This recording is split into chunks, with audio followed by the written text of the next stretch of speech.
This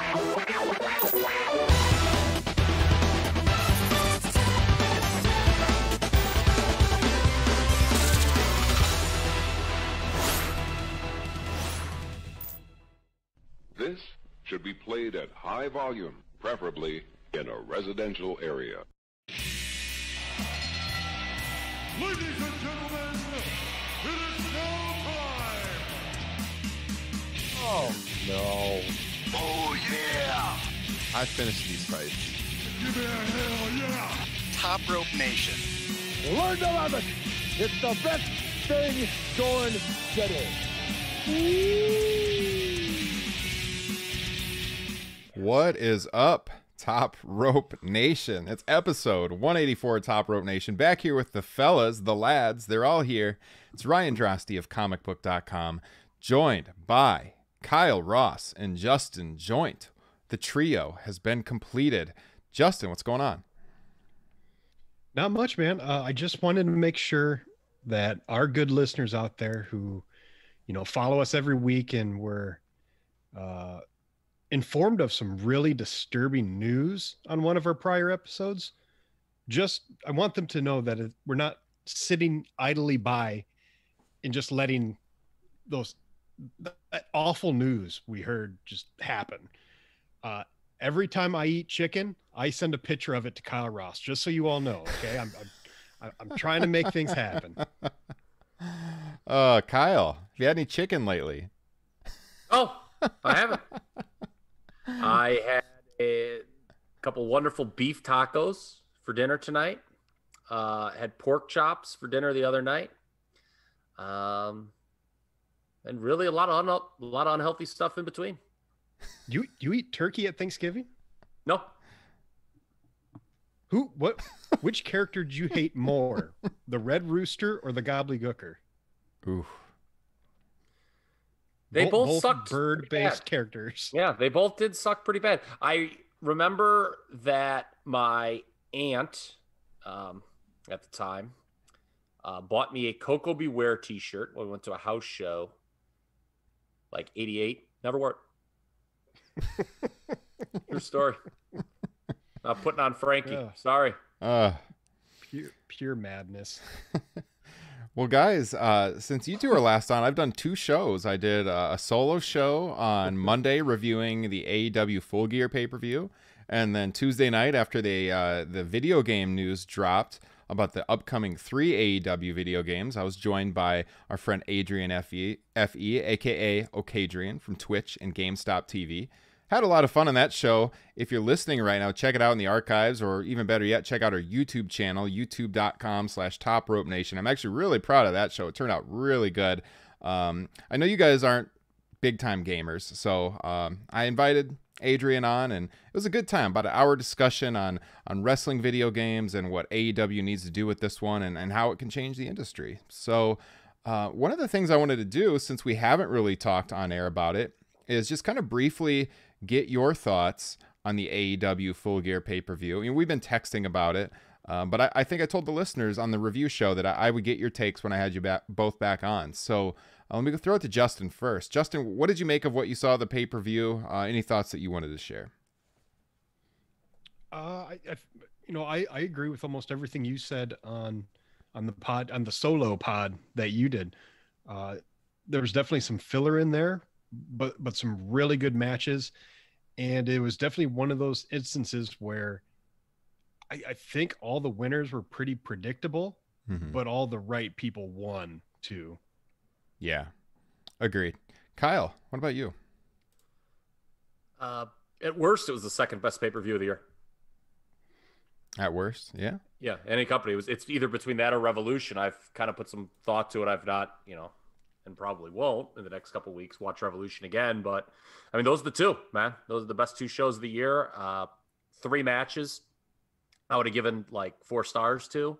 I know we're going to talk about one of those in particular on this show again. We're going to have a discussion on that. I agree with Justin and yourself that I think all the right people went over. It was just a really tremendous show. Some of the build was shaky for a little bit, but as the event drew near, the build got better and better. And, you look at it and, when you're about to watch, you're like, this is a really good card.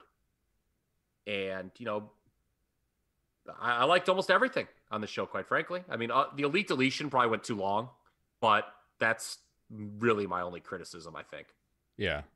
The two big things for me were I was actually pretty shocked that Young Bucks and FTR was not the main event, with the way, AEW have kind of talked about how they want to really lift up their tag team division. And outside of a bad build, this was kind of a dream match for a few years for a lot of fans. And considering the amount of time it got and, the stipulation involved. And I know a lot of people are into, Eddie Kingston, but I thought that tag team match had a much more main event feel to it than Moxley and Kingston. And then I suppose my other thing is that tag match got a lot of praise, and Omega and Page got a lot of praise. And I don't know if I'm just a little crazy, but I think my favorite match on the card was Cody Rhodes and Darby. I thought that they did the best job. Yeah, I think you had a trio of matches that were all in that discussion, which is one of the reasons why it was such a really good pay-per-view. Yeah, I mean, to have 3 matches of that high quality on one show is pretty rare.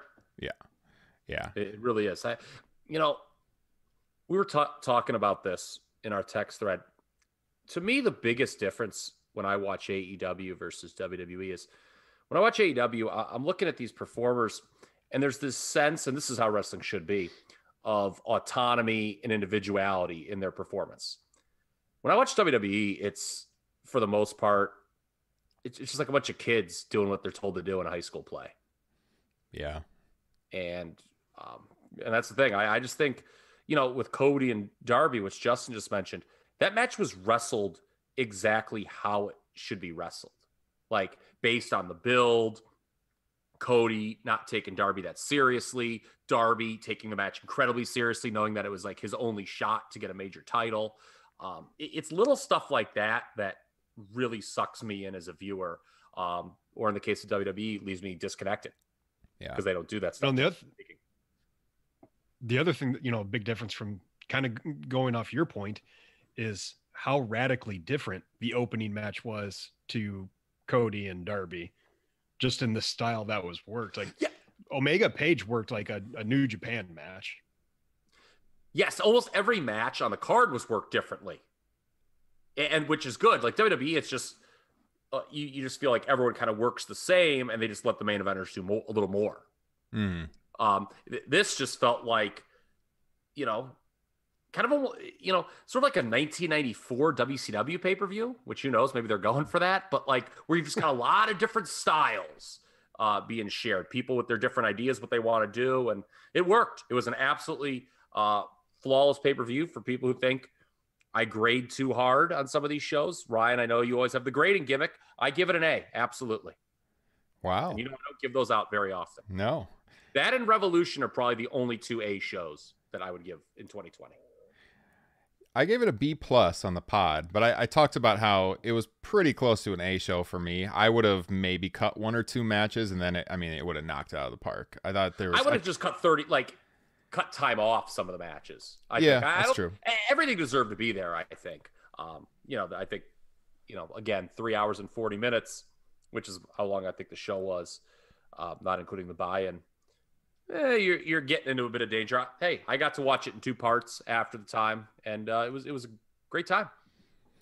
I mean, for me, I thought Elite Deletion could have been on a Dynamite. I think that the cinematic stuff with Matt Hardy's kind of played out. This is what I said on the pod. It just doesn't have the uniqueness that it used to, I don't think. And especially since that was so long, I felt like that was an area that they maybe could have cut.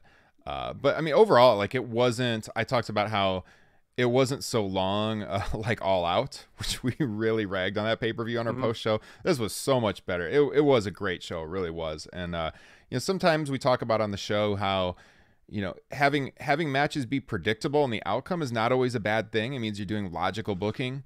And on our comicbook.com preview, I think of all the big matches, I predicted the winners, and I don't think they were that hard to predict. I'm not trying to pat myself on the back too much, but usually Justin Joint predicts. Usually Justin Joint gets all the predictions right, but I thought it was kind of a predictable show, but it's not really. That's not always a bad thing. So we're going to be talking a lot of AEW tonight. Go ahead, Kyle. Well, it's not necessarily about the results. Sometimes it's about the journey.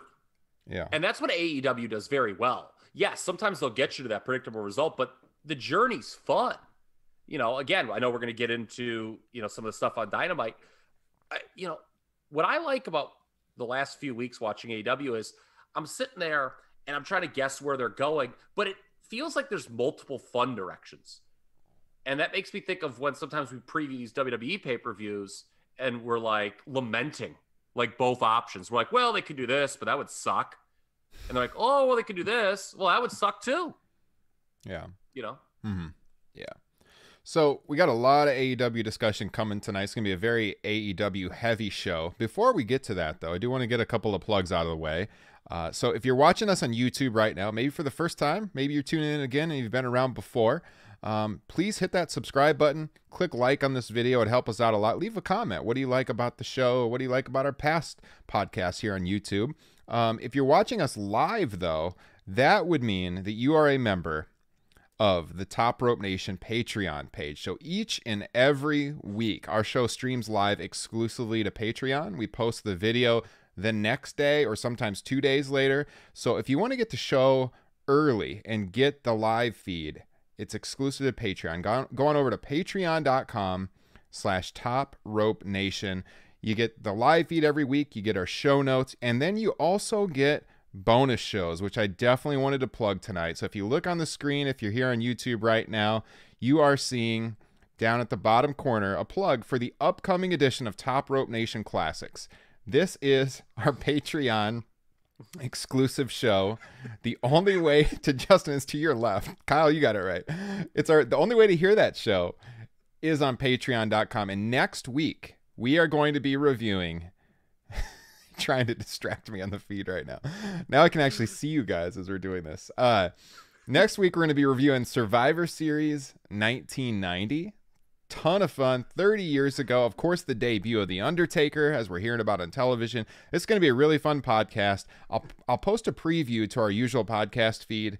But again, the only way to hear it is to become a member over at patreon.com/Top Rope Nation. You can find the link in the podcast description on your cell phone, on the website, or in the description of the video right here on YouTube. And here's something special we're doing for Patreon supporters at the end of the month. If you're watching on the feed right now, you're about to see this. It's very nice Top Rope Nation snapback hat, stitched. I only got a few of these. I've got an extra one. So what I'm going to do... He stitched them himself, folks. Yeah, actually, these took over 2 months to come in the mail after I ordered them. So they were a long time coming, but they're super nice. No wonder you've been so busy. My God. I am going to raffle off one of these to one of our Patreon supporters. So if you sign up to become a patron by the end of the month, you're going to be in on that raffle and you could win it. I mean, this is about a $30 value. I'm going to be sending it to one of our Patreon supporters. So sign up, have a chance to win that, get our bonus content. All the upcoming editions of Top Rope Nation Classics, like the Survivor Series 90 show, but all of them in our archives as well. We've done tons of these. We've done Super Brawl 2. We've done the first Nitro. We've done past SummerSlams. We've done old Raws. All of them we have a lot of fun on. Our most recent one was Saturday night's main event, November 1986. Best way to support the show, keep this thing growing, and have us continue to, improve our capabilities here with these live streams and take it a little bit further. We'd gladly appreciate your support, and we're looking forward to that show next week, fellas. And also, got to mention, we are members of the Blue Wire Podcasting Network. Check out BlueWirePods.com for all your podcasting needs. And if you are listening on a podcasting service, Apple, Spotify, Stitcher, please hit that subscribe button. Leave us a rating. On Apple Podcasts, especially, a written review goes a long way. Leave your Twitter or Instagram username in the review. I'll get a hold of you. I'll send you a free Top Rope Nation sticker in the mail just for leaving your 2 cents on the show. So do that. Help us out. We'd greatly appreciate it. And now, fellas, let's get to some AEW discussion. So as I look at the agenda tonight, let's talk about a couple of items from Dynamite this week. So Tony Khan was very much amping up the hype for this show. If you saw his Twitter feed. Don't be that guy. I mean, I don't have a problem with it. Okay. I know some people were saying, "Oh, he went too far and he didn't deliver anything," but he was hyping up the fact that the company had big things ahead, that it was going to shake up the industry. And after the show, he said that there are multiple things, and they're going to be coming out in the weeks ahead. So the big item that we got, the big reveal, happened during a Cody Rhodes segment, and he is Cody Rhodes. Again, he can now use the Rhodes name, by the way. He came out, and he was kind of talking about what his direction is going to be after losing to Darby. And then he was interrupted. Kyle, what are you pointing at? Oh, is that not going to show up on the podcast? Oh, okay. Yeah.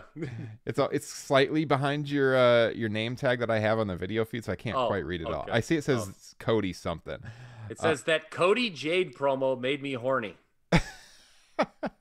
Yeah, so he was interrupted by Jade. Is it Cargill? Yes. I'm saying it right? Yeah.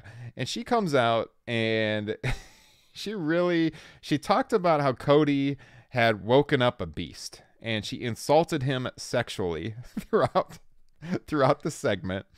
And in the end, basically, she said the sleeping giant that Cody awoke was someone else that goes by one name, Shaq. So apparently Shaquille O'Neal is coming to AEW. We know he's been at their shows in the past. Everyone knows Shaq's a big wrestling fan if you followed wrestling for a long time. Go back to mid-90s WCW.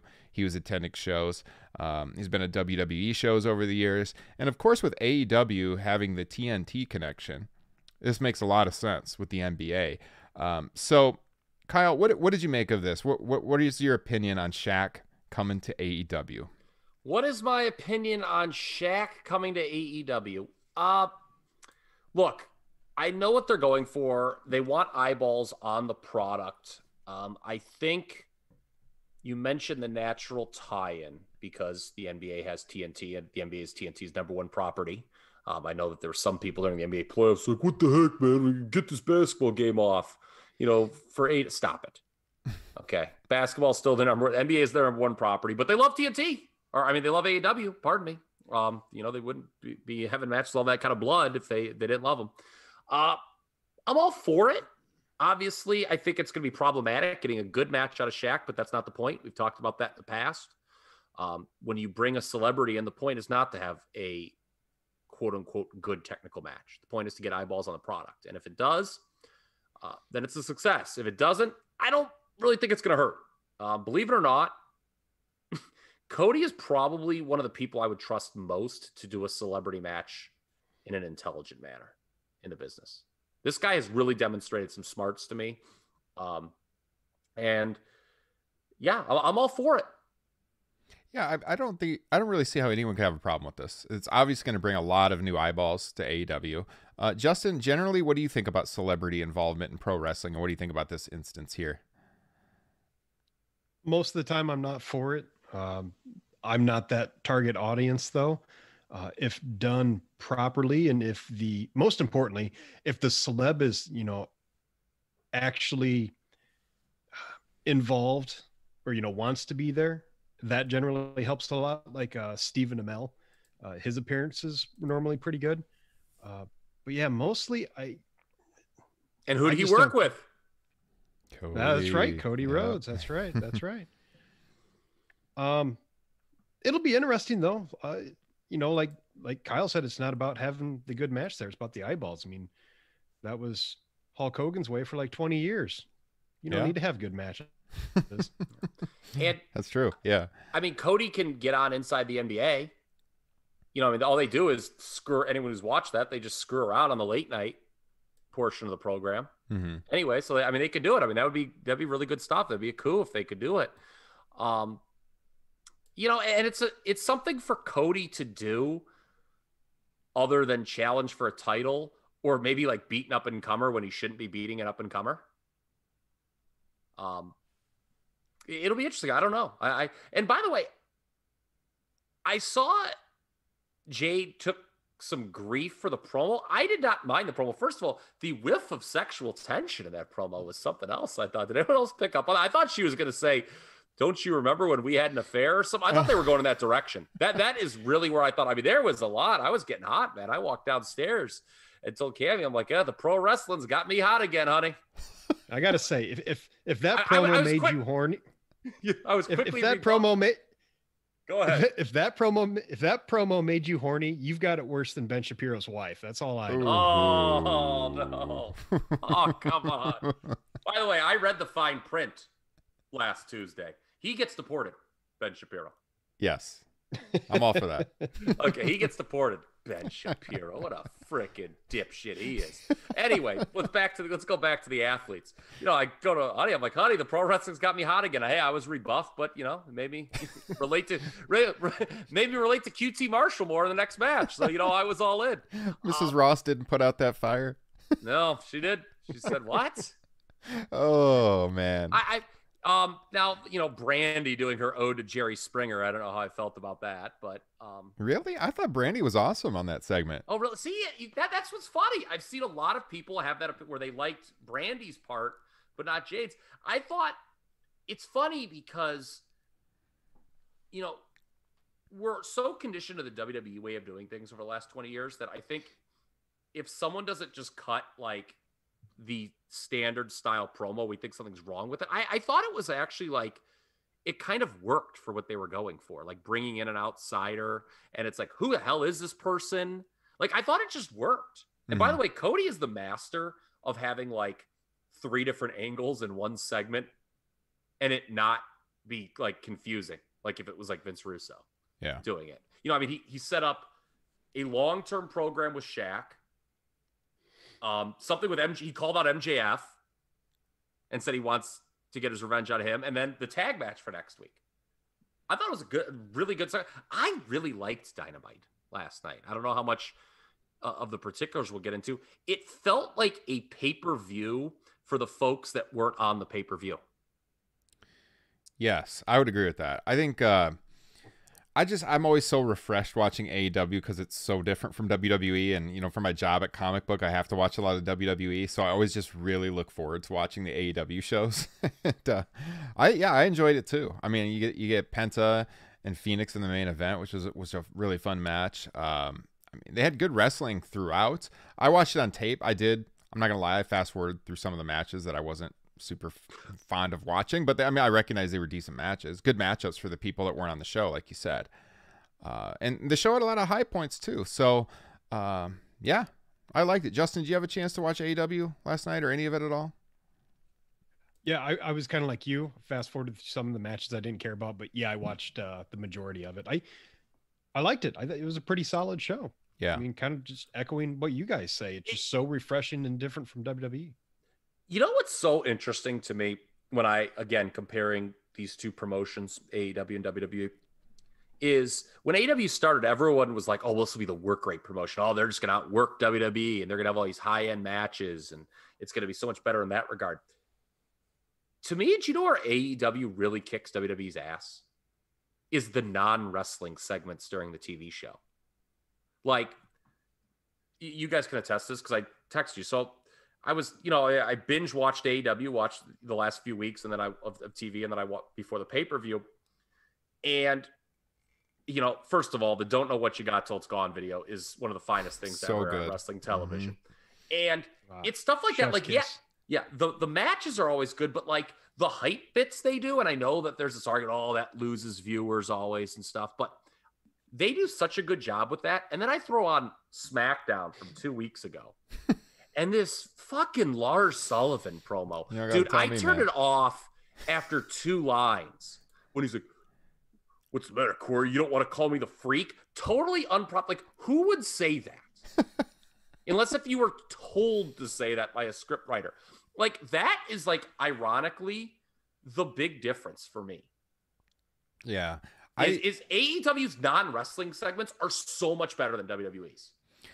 I don't know, you know, the only way I get through watching SmackDown every week and covering it for Comic Book is that as I watch it, I've got our Slack chat open with all the staff, and my buddies over there like Matt and Nick and Evan, we're just joking about the show the whole time. And during that Lars Sullivan promo that you're talking about with the breathing and stuff, Matt chimed in on the chat and he was like, Lars Sullivan sounds like my PS4. If you guys have a PS4, they're really like, the fan is super loud sometimes. Like, I could not stop laughing when he said that. It was so cringeworthy. It was so bad. Yeah. So yeah, AEW is just, it's very refreshing to watch. I agree with you. Outside of the ring, it really shines. It doesn't seem as hokey as WWE sometimes. Like WWE, the thing you're talking about with the Jade and Cody segment, WWE absolutely would have made that a romantic affair angle. You know they would. Like, yeah, for sure. Yeah. And I just, and the other key thing too that you notice is, and whatever, maybe it's just because they have one main show instead of two every week, but like when Dynamite was over, they're plugging next week's show. And they've already got like almost a complete card. And you're like looking forward to next week. Yeah. They do such a better job in that regard. Now, you know, they've got like almost a full lineup, and it's logical stuff that can go in different directions. I mean, they've almost got a full 2 hours already set up, right? Next week, they've got the Vegas bit, which again, you know, that could be amusing. We shall see. They got the tag match is announced with Cody and Darby against Team Taz. I love Team Taz, by the way. And the Bucks against Top Flight. Yeah. That leap. I don't know if you guys watch Dark. Not too often. Okay, Top Flight really impressed me. I can't remember which guy it was. There was this leapfrog. I'll send you the clip. That was unbelievable. I mean, I got pretty high hopes for that match next week. Yeah. Tell you what, hopefully Jericho's flight doesn't get delayed, and he'll send out a tweet about how this has never happened before in the history of the world. Can't believe this flight has been delayed. That was bad, Chris. Jericho's been real bad lately on social. Let's just leave it at that. Yeah. So also, you know, looking at what they have ahead, what do you guys take, or what do you make of the fact that this Kenny Omega John Moxley match is happening? What is it, December 4th? The first show in December. September 2nd. December 2nd. So I was pretty shocked by that. I guess I just assumed, and I think I even said this on the pay-per-view review show, I just assumed that match was going to happen at Revolution.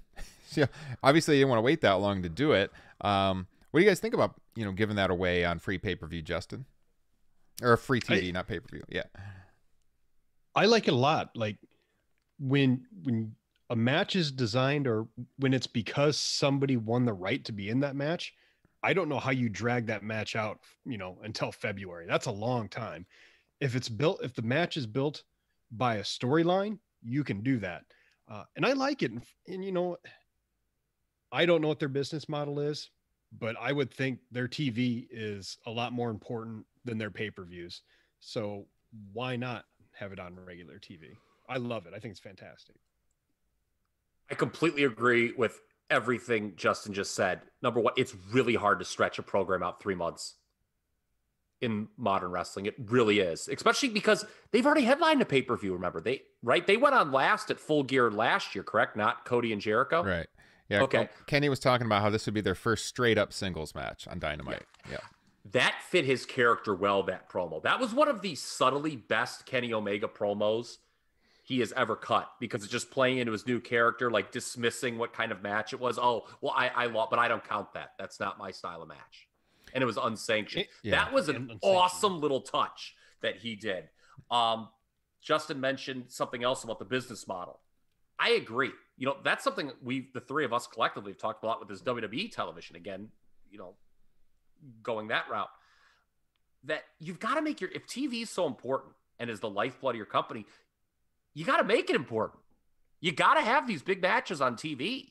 Yeah, I'm all for it. And I think logistically, I'd like to hear you guys' response to this. Moxley has to probably lose the title to go when he goes to work Wrestle Kingdom, because he's still the U.S. champ for New Japan. Mm-hmm. And I bet this is my pick. I could be wrong, and I reserve the right to change this pick, by the way, between now and December 2nd. I think he's going to lose the title, and he's going to go quarantine, and he's going to work Wrestle Kingdom and probably drop the U.S. title. They don't want him losing on that show as the AEW champion. Yeah. And Omega probably should win the title anyway. Yeah. Yeah, I agree. I think Kenny is on fire right now. I know people complained about Omega throughout AEW's early days, doing the tag team thing, just not feeling like such a big deal. I always thought he was putting on great matches still. But, you know, as a single right now and how they redid his entrance and the way his character is, I think he's on fire right now. And I think this is definitely the time. I think Moxley still is doing really well too. But like with what you mentioned with the New Japan involvement and everything, it makes sense. And the time is definitely right to put it on Kenny. So I don't have a problem with him doing it then, because I agree with Justin. I was going to kind of echo that. That's a long, you're talking about, God, like a 3.5 month wait. I mean, that's longer than the Rumble to WrestleMania. And Rumble to WrestleMania is like what, a little over 2 months usually. Yeah. 2.5. I mean, it's like another full month. So not even 2.5. Yeah, it is basically 2 because Rumble's at the end of January. Yeah. So it would be a long time to drag it out, and who knows if, you know, they sustain the momentum with either character that long. So I think you strike while the iron's hot. I think it'll pop the rating. I think it's the right thing to do. So yeah, I don't have any problem with it. Yeah, and you know, you get to a point where maybe everyone's just expecting Omega to win. And do you really want to stretch something out for 3 months when everyone maybe thinks they know the result? Right. So, you know, you could do a rematch. You know, you could do the quote unquote rubber match between the two of them at Revolution. Who knows? So, yeah. I think it's a really cool bit. You know, that's what Nitro did when they, you know, they were the new kid on the block on television. They put world title matches on TV. You know, I remember the second that we did the first Nitro in Top Rope Nation Classics. The second Nitro, the main event was Hulk Hogan versus Lex Luger. That was an unheard of TV match on 1 week build at the time. Totally changed the industry. Yeah. I'm not saying this is that, but it's a good idea. Yeah. So I got one more AEW topic that we're going to hit on, and then we'll get to the mailbag. There's an AEW question in the mailbag that we're going to discuss. But the other thing I wanted to make sure to mention, and if you're watching on YouTube, I got this in the thumbnail, so you're aware we're going to talk about this. Cody turned some heads today because there was an interview that came out with him on the AEW Unrestricted podcast, you know, the official AEW podcast. And Cody's talking about chair shots to the head, and how he wanted to get chair shots to the head back for the boys.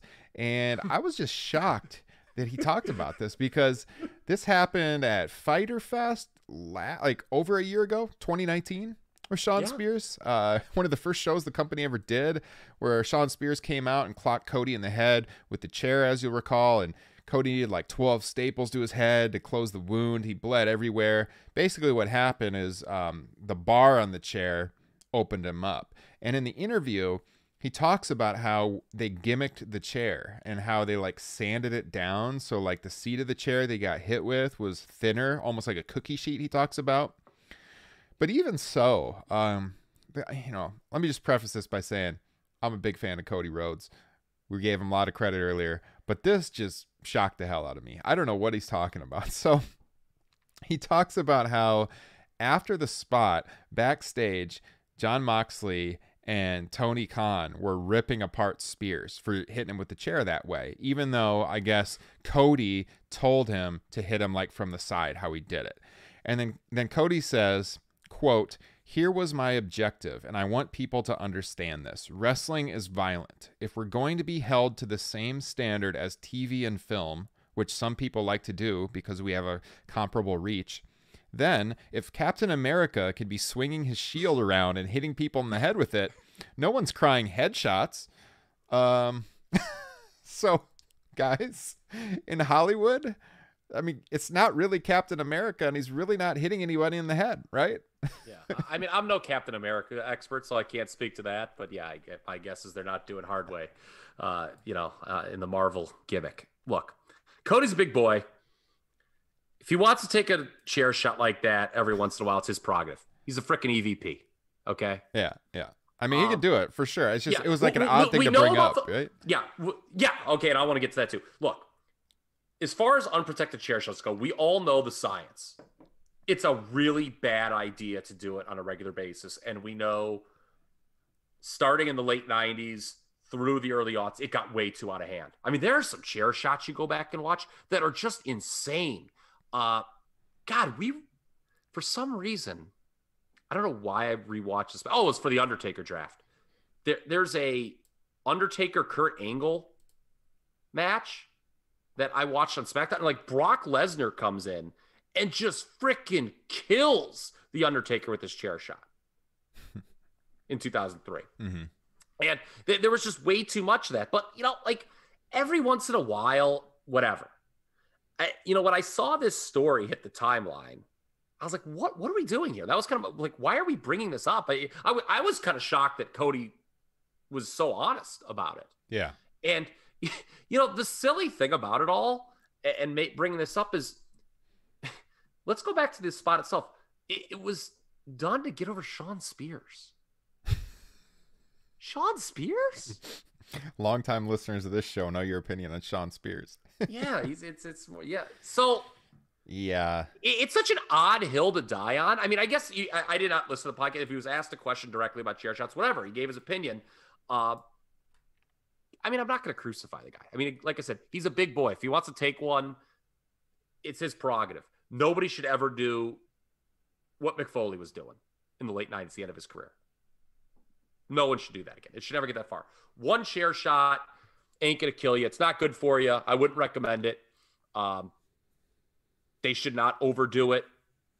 They shouldn't do it a lot, but whatever. I don't know. I just think it's so silly. It's one of these still for anyone to get mad about. We're talking about a spot that was designed to get over Sean Spears. Okay. I mean, I don't care how hard he hit him or what he hit him with or where he hit him. It's Sean Spears. So he mentioned the 90s stuff in the quote. So he went on to say, no one's blaming this modern generation for whatever the hell they did with Mick, Rock, and Shamrock. He says, that's not our fault. I wanted to take chair shots to the head back for the boys. I wanted to do it, but safely. Okay. Yeah. That's funny. You brought that up. Okay. Do you guys remember that chair shot? Did we talk about that on a Top Rope Nation Classic too? Because maybe they showed it. And the Rock and Shamrock. When Shamrock's on his knees on a Raw, he's like, come on, fucking hit me. To the Rock, and the Rock just cracks him. Yeah. I think it was on the build to WrestleMania 14. But yeah, I mean, look, it's Cody's prerogative, but if we see it a lot, because I mean, have they done another chair shot like that? So in the history of the promotion, Tony Khan said in the media scrum afterwards, there was a lot of at Fyter Fest in 2019. There was a lot of criticism, and he said, "Yeah, I remember that." And he said, "We're never going to do chair shots to the head again." And so then Cody quoted him saying that in this interview on the podcast this week, and then he said, "My attempt to get chair shots to the head back for the boys, but safely, was a failed attempt. Maybe it never should have been attempted. It was a big lesson for me. Would I do it again? Of course." So there it is. Wait, what? I thought there was a chair shot with Sammy Guevara and Matt Hardy. Yes, that's right. That was, and that got criticism too. You're right. Yeah. Well, he didn't actually hit him. I mean, it was gimmick. No, well, that was completely not designed. Like Sammy just whizzed the chair at him pretty recklessly. Okay. Yeah, right. and that did. I mean, that was not a design spot where I think Matt was like, oh yeah, just whiz the chair on me as hard as possible. I think it was an errant whiz. Oh, I thought you were talking about the ending to the pay-per-view match, which they switched camera angles right when he swung the chair, and that was gimmicked. But yeah, you're right. No, this was, I think, the one Justin's talking about was a Dynamite. It was like a brawl they had to set up that match. Yeah, right. And Matt, remember Matt got like busted wide open. Yeah, yeah. So, it seems to me like, like you said, like I don't think there's any place for the unprotected chair shots. But like, put your hand up. Let your hand take the majority of it to save your head. And it's like, that makes sense, kayfabe too. Like if somebody's swinging a chair at you, you put your hand up. Right. That's a great point. Bring it on, baby. Here we go. It got to the point like in the early aughts where, that's what guys were doing. They were just like leaning in to take it. They were like, oh, I can't, like, I want to take this as unprotected as possible. That's just dumb. Yeah. Anyways, I thought it was worth talking about. So we're gonna we should have Jerry Briscoe. Remember Jerry Briscoe's chair shot at Survivor Series '98, the opposite end of the spectrum, where like Austin was pissed, he like hardly touched him. Should we try to get Jerry Briscoe on this podcast? I could maybe make it happen. Yeah, I got a connection there. I could try. Maybe I'll reach out to Jerry. We'll see. All right, so here's what we're gonna do. We're going to close with a mailbag segment. We haven't done this in a while. So I mentioned at the top of the show, one way to get the free Top Rope Nation sticker is to leave us a 5-star written review on Apple. But another way you can do it is send a question for the show to topropenation@gmail.com. And if we read your question on air, I'll send you a free Top Rope Nation sticker in the mail. So get them in. We got a backlog to get through, so I got a few of them here and a few people that are going to be getting some stickers.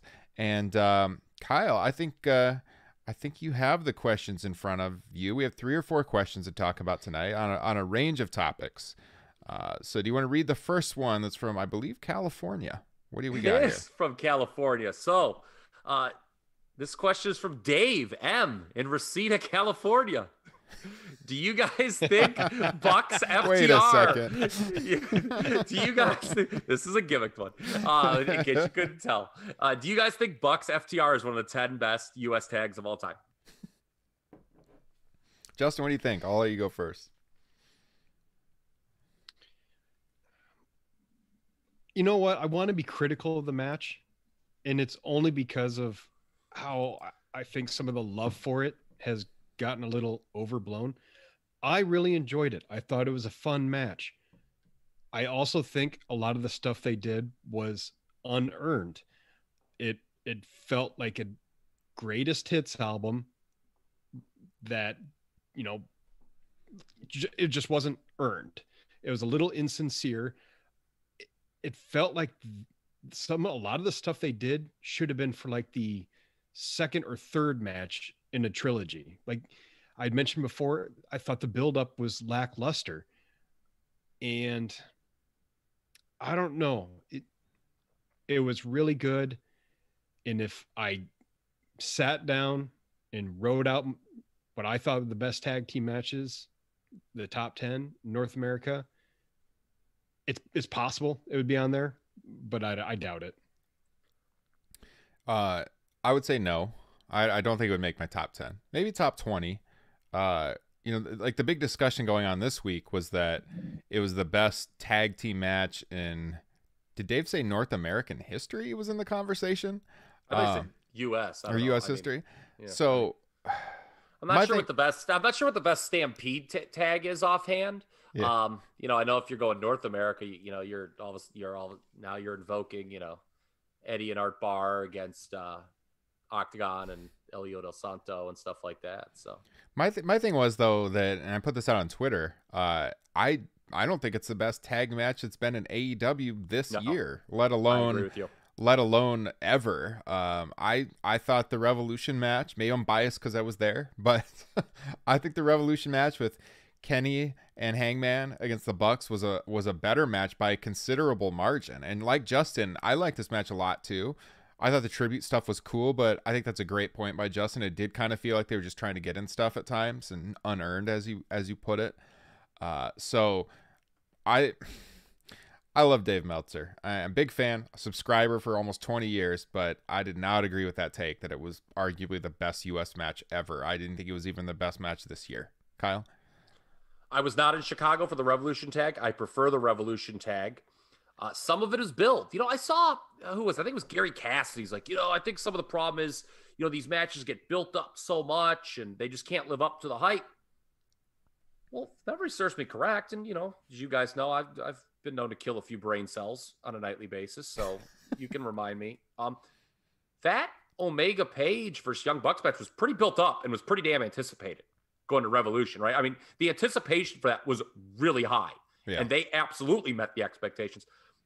To me, I thought the build for this was lackluster. Now, they did seemingly course correct the last couple weeks. I don't know what the Bucks were going for when they were super kicking all the announcers. I think maybe they were looking at the pro wrestling landscape a little bit and like how baby faces sometimes are booked to be too inept, and they just kind of wanted to do their own thing. But whatever, it's water under the bridge. I thought this was a 4-star match. Okay. That's a great match. The fact that, like, well, you didn't love it more. Like, the fact that, like, I just feel that, like, we've gone insane sometimes with these ratings. And maybe, who knows, I'll watch it again in 6 months. I'll be like, oh, you know what? I was too harsh on it. But I want to talk about this greatest hits analogy and kind of go from there with more music stuff that Justin said, because he's onto something. Yeah, for the record, I screwed that up.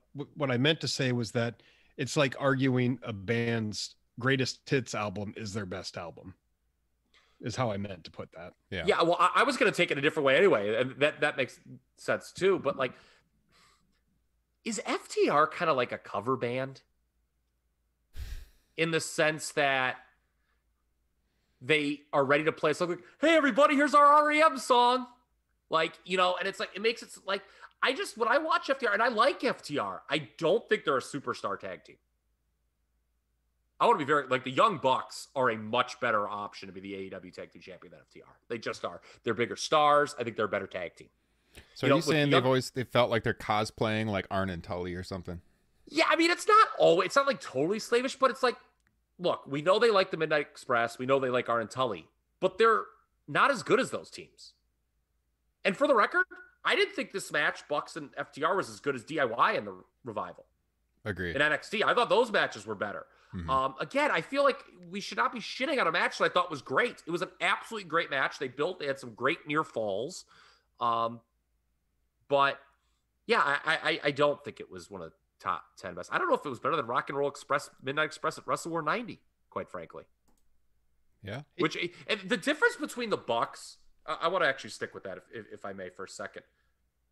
The Bucks, when I watch them, sorry, I've been drinking beer and I just belched there. Hopefully you can work with the. I didn't even hear it, man. Okay. Work with your little buttons during the production there, right? I guess there. I apologize for that. Like 3 windows I have on my screen right now. Yeah.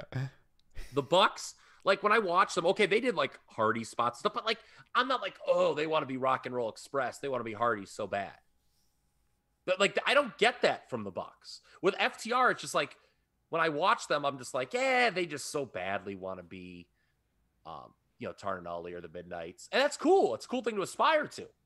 I think the whole bringing old school heel tag team wrestling back is cool, but I just think that the Revolution tag was just much more of a modern tag match. Like, yeah. and I don't think they were like. It didn't, we compared that to some of the great All Japan tags, if you go back in time and listen to that. And that didn't feel like slavish. It felt like a modern twist on the All Japan tag matches, not something that was trying to be something from the past. Mm-hmm. Whereas FTR just tries to be something from the past, which is cool. It's their gimmick, but I don't know. 4 stars. It's a great match. But to your guys' point, I don't know if it was the best match of the night. I certainly don't think it was the best AEW tag of the year. Well Great said. match, though. 4 stars, and I shouldn't have to defend that. I think I've beaten the star rating thing to death. I think I would love to have a party at the end of the year where we all go back and watch all these matches that got 4.5 stars or higher. I'd like to see how many people will be like, maybe that wasn't that good the second time around. Because people get so into the near falls and who's going to win that, to me, the beauty of a great match is when you watch it the second time. And to be fair, I have not watched that a second time. So we shall see. Ask me again in 6 months. It did have me thinking about greatest tag team matches ever.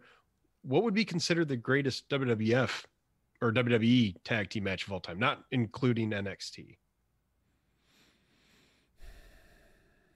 Probably one of the TLCs.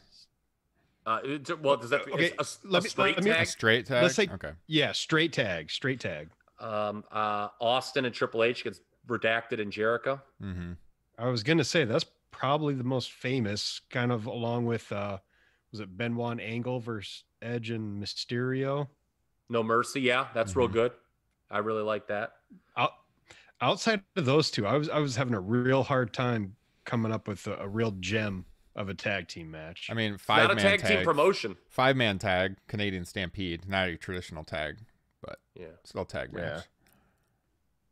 Well, that's like, if we went outside of 2-on-2, you got Shield versus Wyatt. Yeah. Yep. Good question. What's a match that is not talked about enough? Like, this was a match that I would never have thought to watch, but I saw a bunch of people who reviewers I really like talk about it. It was Cody and Dustin against Roman Reigns and Seth Rollins from Battleground 2013. That's up there.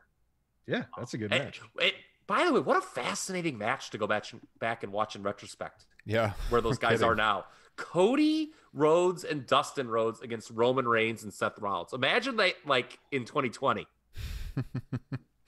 I haven't seen that one probably since then. That might be worth a watch. That was the infamous program where they built it up, where Cody had to take some time off TV because he got married to Brandy. Dusty cut some great promos, and Stephanie McMahon got very mad at him for cutting her off. If you remember that rumor and innuendo, that he there was the promo where he put his hand in Stephanie's face because like Stephanie, you know how she always tries to interject herself in, and he just cut off. Oh, was she mad? At least that's what the rumor was. I always like to pretend that's really true. Yeah. I hope she was half as mad as like all the people reported she was. All right, let's get to this next question. I believe this is a legit one, Kyle. This is the one from Tommy. You want to read it? Yes. Okay. Right. Tommy in Palo Alto. I don't know if he's, exchanges Christmas cards with Dave or what, but home of Stanford, or whatever, he's a Stanford grad. We have the smart people that listen to this show. That's but right. He wants to know, what are your favorite Survivor Series elimination matches? For me, this is difficult because I'm not going to lie. Like, as a kid, I wasn't a huge fan of them. But now going back, the one that stands out to me that I watched a lot as a kid was Survivor Series 93 with the Hart family against Shawn Michaels and the Knights. And the changed match was originally supposed to be Lawler. And, it springboarded the Brett Owen feud. I really like that one a lot. And the other one that comes to mind just has a really good match with a ton of great workers in it. And I remember, in fact, at the time, Adrian, who was on the show with me the other night, I remember him sending me a message back on AOL the night of the show telling me, oh my God, you got to see this match. This is almost 20 years ago now. That's how long I've known that guy. Was the Alliance versus WWF match at Survivor Series 01. That was a great match with a ton of Hall of Famers in it. What about for you, Justin? Yeah, I definitely agree with that 2001 match. I really liked the one where Sting debuted. I thought that was pretty good. Maybe a little long, but 2014. Really yeah. And boy, just the little boy in me just really loves when it was kind of new and it kind of hadn't been worn down and kind of meaningless. So I really like those early Survivor Series matches, even when they're really not all that good. Mm-hmm. When match quality wasn't everything, like the Dream Team versus the $1 Million Team, Undertaker's debut, which we will be talking about here very soon. Oh, I like that match. Mm-hmm. There's important stuff going on, and the Undertaker almost killed Coco Beware. So I mean, what? Yes. I will save my thoughts on the evolution of elimination matches for that Top Rope Nation Classic, because as you know, I could go very long on that. So, and we have a question at hand. So there's just a lot to unpack there. So you guys mentioned 2 of the 4 that I would bring up: the Team WWE versus Team Alliance from 2001. I can't put that in the top spot because the stench of that angle. Having The Rock versus Steve Austin blow off a WWF versus WCW feud is bad, and The Rock and Steve Austin are maybe not maybe to me, they're 2 of the 3 greatest professional wrestlers of all time in WWE. It's biggest stars, I should say, 2 of the 3 biggest stars in the history of the company. That just don't seem right. Justin referenced Sting's debut. That was 2014. That was the Authority against Team Cena. That was a very good babyface performance by Dolph Ziggler. See, I'm objective. I don't know if I've ever told you guys this. I give Dolph Ziggler a lot of shit, but he was very good. He was very good in coming back. He was the lone babyface left against 3 heels. That's a spot that usually gets a lot of heat. Sting comes out at the end, makes his debut, helps him win the match. Now you talk about 1 babyface left against 3 heels, okay? And you talk these elimination matches, you got to point to 2003. Shawn Michaels, with one of his finest performances, I thought, of his comeback. Team Austin and Team Bischoff. When it's Michaels just blades all over God's creation. In that it comes down to him against Orton, Jericho, and Christian, I want to say. Shawn Michaels and God's creation. I see what you did there. That's the Batista run-in? Yes. Yes, Batista runs in and Orton wins the match and Steve Austin has to leave. Okay. That is really good. Obviously, they renege on Austin leaving. He's back in like a couple weeks. But then again, when the Authority loses, they reneged on that. And they were back in a couple weeks. So that's real good. But you know what my pick for number one is? I think we talked about this last year because I sent you a list, Ryan, of Survivor Series matches. My favorite elimination match ever. This will surprise you because I'm as big a critic of the modern WWE as anybody. The Raw versus SmackDown from 2016. There were so many storylines interwoven into that. That was the first year they did this now very tired Raw versus SmackDown brand supremacy gimmick. So it felt a little fresh, but that is one of the few 50-plus minute matches that does not feel 50-plus minutes. 2016? 2016. If you were to force me to name the sides. Was Nakamura in that one? No. No, all right. I don't think he was, at least. It comes down to Orton and Wyatt for SmackDown. What a tag team they were. Oh, they blew that by breaking them up so quickly. And then Reigns and Rollins were left on the Raw side. I'm trying to think who else was in that match. Braun Strowman was in that match for sure. AJ Styles, Bray Wyatt, Dean Ambrose, Randy Orton, and Shane McMahon with ringside James Ellsworth. Defeated Team Raw, Braun Strowman, Chris Jericho, Kevin Owens, Roman Reigns, and Seth Rollins. That's right. The Jericho and Owens team was there. I'm telling you, give that a try. That is a really good elimination match where they wove a lot of stories into it. There was a lot of interplay. That gimmick is very tired now, but of the Raw versus SmackDown. But they did it well that time. So those are the four that I would name. Nice. I do like the old school ones too, and I will say this. We'll talk about it more when we do the Top Rope Nation Classic. It felt like the captains would go, this is, I guess I'm a kid, would go into their respective babyface and heel locker rooms and try to recruit people. It felt like there was a reason they were teaming, not that the imaginary gym class teacher of WWE was, just assigning them. Yeah. Well, we'll be talking a lot more about Survivor Series next week when we record the Patreon exclusive show, as I talked about at the top of the broadcast, and as you're seeing on the screen once again on Survivor Series 90. Ton of fun. Sign up for Patreon. You'll get to hear it and all the Top Rope Nation classics we have done in the past. Yes, Kyle. I have one more question. This was sent into the special Kyle mailbag. I have no idea why I get some of these questions. I see this on the agenda. Sometimes, and not you guys. I mean, Ryan, I know you've... Well, where can people send their questions into, by the way? topropenation@gmail.com. Okay, I have no idea why I only got this one. Very, very odd. But this one comes from Big Don in D.C. Did I lose the election? Oh, God. Oh, boy. Yes, you did, you fat, stupid son of a bitch.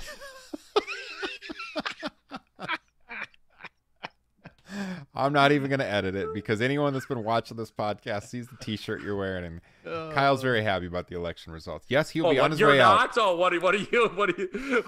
I try to remain objective on air. Oh, what are you in your basement screaming Law and Order? Ryan's checking the Dominion machines in Michigan or whatever that manure was I saw. Oh yeah, January 20th. It'll be a new day in the United States. It's a new day. Yes, it is. It will. Guys, I'm still waiting for Kyle Ross's shotgun video. I did it. Come on, man. I didn't know why. I don't know why I didn't do that. Oh, you know why? Was that the day I recorded with Liam? Oh, yeah. Speaking of that, Kyle, plug that real quick before we go off the air tonight. Plug it.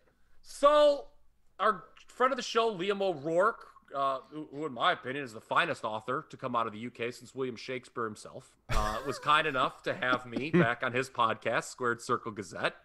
As some of our listeners may know, he and I tackled the year 1990, a very random year to tackle in the history of the World Wrestling Federation. When we were done with that, we enjoyed it so much, we said, you know what, let's do 1991. Let's keep going. It took a while for us to record part one, mainly because when we were doing our notes, I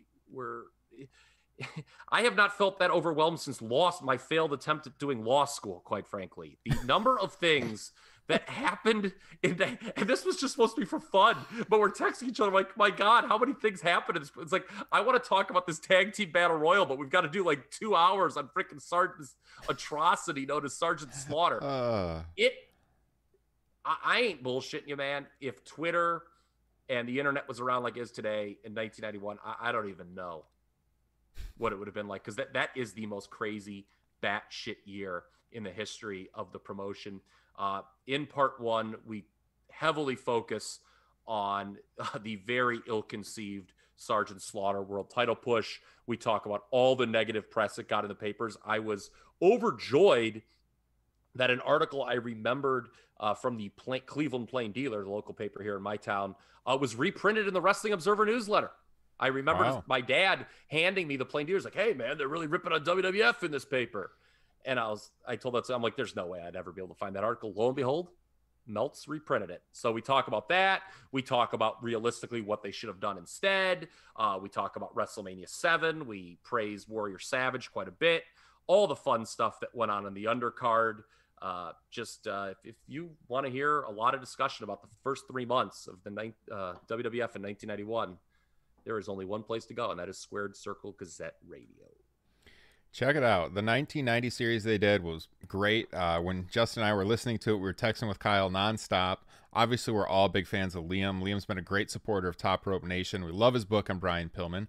And if you need a ringing endorsement for Top Rope Nation on Patreon, Liam is a supporter. So he loves the show. If it's Liam O'Rourke endorsed, check out the Patreon page. Check out Squared Circle Gazette Radio. It's going to be a lot of fun. When I listen to those two guys talk wrestling, I think I know a lot about pro wrestling. But when I hear Liam and Kyle talk, I feel very inadequate. These guys know everything, and you will learn so much listening to these two fellas talk pro wrestling. I'm probably going to turn this on tomorrow when I'm working, so I am very much looking forward to it. And if you're, I can only hope there's something as good on this 91 edition as Kyle Ross talking about his love of power and glory in the 1990 That's edition. right. Well, and guess what? You're in luck. Guess what I'm going to get to talk about on Top Rope Nation Classic? Oh, yeah. There we go. Because guess who's featured prominently? Power and Glory. There it is. Yeah. I will warn our listeners, if you're one of these proud to be an American types, keep in mind what was going on when we recorded. Oh, okay, I know where this is headed. My opening monologue in the first 5 minutes of that episode, I started saying things to Liam as, why didn't you guys win the Revolutionary War? Why? Things of that nature. I started saying maybe Benedict Arnold was right, not Paul Revere. Oh. Kyle, you're one of a kind, man. It's been great having you back on the podcast. Yes. Good talking with both of you. 3 podcasts this week. We've been putting out a lot of content for you all this week. And, honestly, later this month, it might go not dark, but it'll be a little bit less content because we have a holiday coming up with Thanksgiving. So, if you're not getting as much from us at the end of the month for like a week or so, know that we did 3 shows this week. So we're trying to provide you the good content out there. And Justin. I'm just throwing up the 3 symbol. Oh, okay. I'll say this, Ryan. What you have done this week, the most Herculean effort in America since Bud Selig followed Barry Bonds around in 2002. Remember that? Yeah.